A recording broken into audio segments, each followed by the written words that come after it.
mag-travel sa Japan. I don't have any source of income but I have a sponsor. Ano yung mga kailangan kong i-submit para makapag-apply ako ng Japan visa? So hi guys, my name is Keith and I am a travel agency owner. So pag-uusapan naman natin in this case is sponsored travel going to Japan. So sa case na to, ang sponsor ng ating example will be her siblings. If you have any other case, i-comment nyo kung sino yung sponsor ninyo at ano yung relationship ninyo and then I will try to answer them.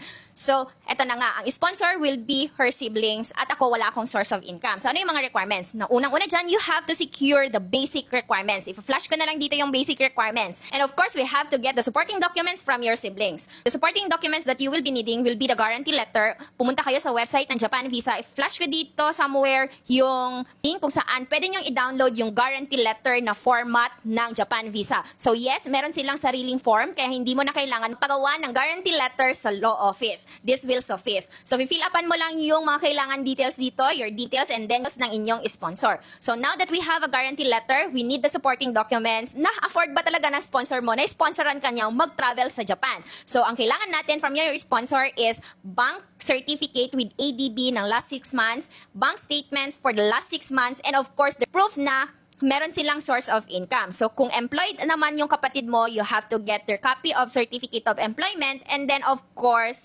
their ITR.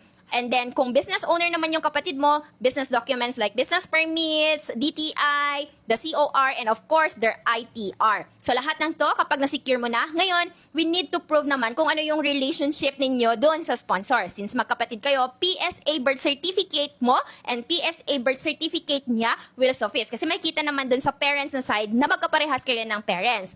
So lahat ng to, kapag na-secure mo na, then you are ready to submit your requirements to the embassy. So disclaimer lang guys ha, na ang pag-approve ng visa ninyo will always depend on the consulate. So make sure na suffice lahat yung mga documents ninyo para makuha natin yung approval. So I hope that this video helps you for your Japan visa. So yun lang, follow for more. Bye-bye!